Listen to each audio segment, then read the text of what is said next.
Here today with the first foreign friend I met in China. His name's Dan. He's from America and he has a very positive view on China. And Dan, how long were you actually living here for? In my mind, it always feels like a lot longer, but it was just a year from I Wow. think the beginning of 2012 to 2013. Yeah, Yeah, I mean, even for me, it feels like you were in China for longer than that. a lot happened in that year, and everything was new. So, Yeah, like when you're having new experiences, I think they obviously stand out more, right? So to me, that yeah, was such a big part of my life, even though it went by really quickly. yeah. So, the first thing I want to ask you today is why you decided to come to China in the first place. Yeah, I mean, it's a mix of a few things. Like, I obviously had an interest in China. I took Chinese language classes in college. I can't really say what motivated me to do that. I'm not sure, but I was just looking to kind of learn about, something new. And I've always been into languages, and China was fascinating to me because, there's so much to it, and we know so little about it, I'd say, like on a daily Mhm. basis. And I don't know. It kind of clicked with me. I found that like Yeah. I don't know if you feel the same way with you being a kind of musical, right? Like the tones Mhm. made sense to me. It kind of I was Oh, able yeah, for yeah sure. to pick that up a little bit. Also, I had just graduated college and was a little bit aimless. I didn't really have a plan, and rather than kind of hanging around at home, working a job I didn't like and feeling like I hadn't seen enough of the world, I think prompted me to kind of take that leap. It was really scary Yeah, at the time. I mean, I was like, yeah, how old was I? 22, maybe, I think. So it was my yeah, first time being away from home for that long, and it was the furthest away from home I'd ever been. yeah. So I've got to say to you, Dan, like a big thank you because you coming to China knowing a bit of Chinese really helped me out a lot because I couldn't speak any when I first met you. And you actually taught me quite a lot of Yeah. phrases that like I attribute me knowing them to this day to you, No, you know? that's awesome. So I'm yeah, happy I could be useful. I mean, and then like I think meeting you, I got to thank you for is like you kind of opened up China a little bit to me by just being adventurous and kind of like Mm. I felt like every day you be introduced me to a random person you met or like you had a cool bar to go to or um, being there, I think in the beginning was a little lonely, right? When I first Yeah, got yeah, there, especially because well, I should mention I went there to be an English teacher. I just want everyone to know that, same as you. But the yep, dorm that I was staying in was on campus, in that small school in Jisho, and yeah, the gates locked at 9 o'clock. So I was kind of just stuck there. And then we were able to move into an apartment and kind of yeah. get a little bit more of a life going. I think Oh yeah. it was stressful. Just like there's like 1,000 students. Anytime I left my door, it was like teacher, teacher. Like so. Yeah, it can be stressful living on campus for sure. I mean, I did before I Yeah. met you, actually. Um, I have to ask Dan, what did you think about China before you came?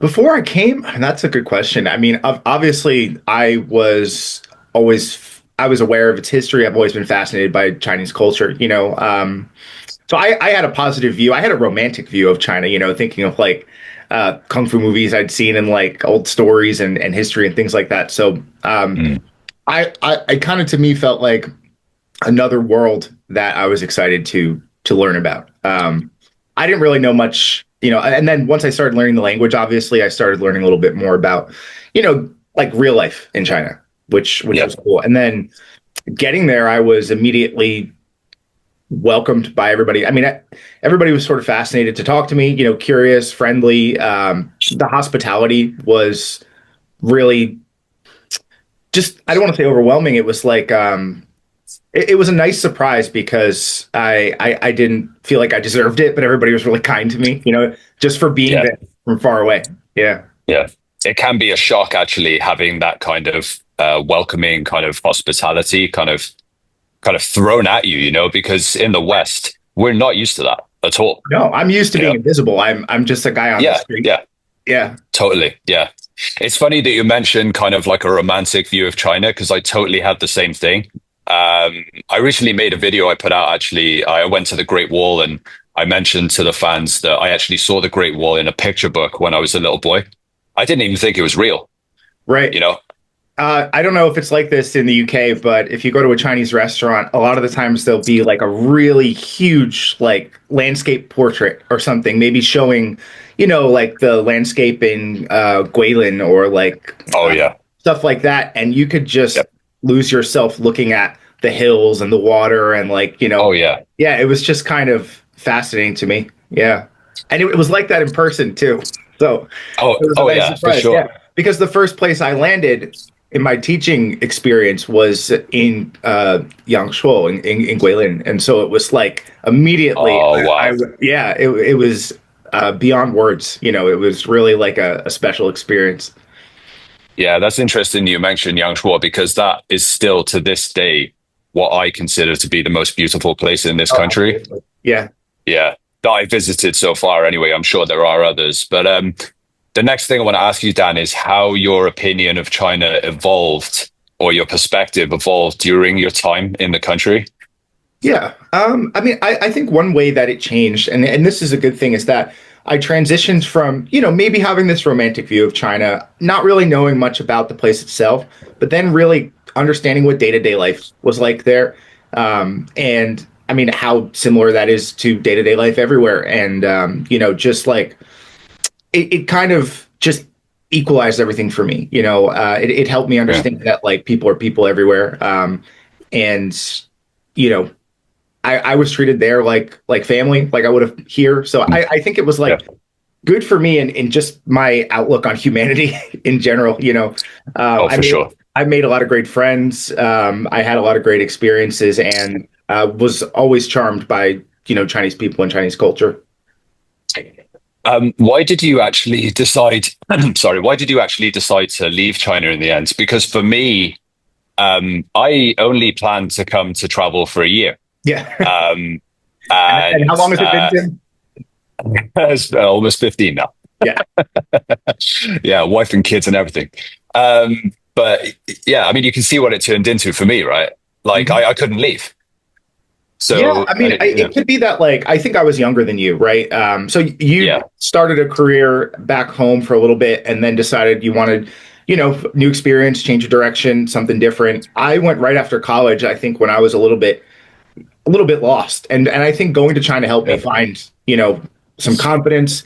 Obviously, from traveling around alone, having to do everything myself, and basically learning a new language and culture, and on all of that, it really meant something for me. I think in my growth, but I was homesick on maybe okay, maybe like in the most basic sense. Like I miss my mom and dad. I miss my friends, and also I wasn't sure that I wanted to be a teacher for forever. okay, So yeah, I, yeah, yeah. I think I did it. I tried it. I mean, teaching is so fun, as you know, it can be so cool. But I don't know. I think I just felt like it was time. I never thought I was leaving China for good. It was always my intention to come, and I did go back a couple times after, and hope to continue to do so. Like I'm married now. I talk about China like maybe more than I should. So I really want to bring my wife back to Hunan. I want to go to Zhangjiajie. I want to do Oh like, yeah, yeah, like I want to share what the magic of all that. So hopefully yeah. soon. Yeah. And I mean, you just mentioned that you talk about it a lot. Do you look back on that time in China fondly? Absolutely. Yes. I really Okay. do. Like nostalgically, romantically, fondly, yeah, I absolutely do. It just crosses my mind, every day, I'd say. I think about Wow. being there at least once. Yeah. And I still try to keep up with my Chinese. It's not the same as having 50 students to talk to every day in every class, but Yeah. New York is like the center of Chinese culture in America, maybe along with San Francisco. So Yeah. Yeah. Yeah. I love going to Chinatown. I love grabbing a baozi and just walking around and like I still try to participate in it as much as I can. Yeah. You're actually quite fortunate that you live in a place in the States where you have access to Chinese culture, I think, Yeah, actually. So I you would can agree. kind of continue to maybe practice your Chinese, continue to kind of explore the culture a Yeah. little bit You know, from I, I, afar, I you know? I never get tired of 哇，你的中文怎么这么好啊? Like I'm just like, Yeah, yes, thank you. yeah, yeah. That's And I good. have to be like, I could like it's fine, Yeah, but secretly I feel good. Yeah, yeah, of course. And this is going to be the final question now, Dan. Would you ever consider coming back? 100%. Yeah, I want to come visit you. I want to meet the family. Oh, you've Um, got to. Yeah, and China's huge. I only really spent yeah, most of my time in the southeast. Right, I was in Hunan, Yunnan, Guangxi. Like I really didn't spend much time up north, which I think is a huge missed opportunity. But at the same time, yeah. it's a reason to come back. So, and Xi'an, I got to go to Xi'an. That's like Oh, for sure. yeah. So, and Sichuan, see like Chengdu, like there's so much I never got to see. So as soon as I have an opportunity, I'll 100% be back. Oh, well, you're welcome back anytime, Dan. And my family and I will welcome you and your wife with open arms, and we'll treat you for dinner every single day you're here if you need it, man. I believe you. I appreciate that, man. Yeah, yeah, yeah. So we're just going to sign off now. And is there anything you'd like to say to my fans here in China, Dan? Maybe some words from an American who is positive about China might fill them with hope that in the future, maybe the relationship between the two countries will improve. Things aren't Sure. that great these days, right? I mean, one thing I will say you got to keep in mind about how America works is it changes so fast. Oh, yeah. America's going through a tough time right now. I think most Americans would agree. We're not really happy with the state of the world, let alone relations with our friends, China, the world in general. But, what's important to remember is that, people have good hearts. Like I said, that's what I learned by traveling. I would encourage everybody to travel as much as you can. Um, America is a safe place for Chinese people, and China is a safe place for American people, and it should always stay that way. And yeah, I mean that's the biggest thing. Okay. Thanks a lot for your time today, Dan. It's been an absolute pleasure, as usual, talking to you. And I really hope you and your wife can make it out here as soon as possible. I really look forward to spending time with you again. I hope so too, and it's nice catching up with you. Yeah. And to all of you watching today, guys, thank you for taking the time to listen to us. I hope this has been in some way valuable. And wherever you are today, I hope you're having a fantastic day and you take care, okay? Peace.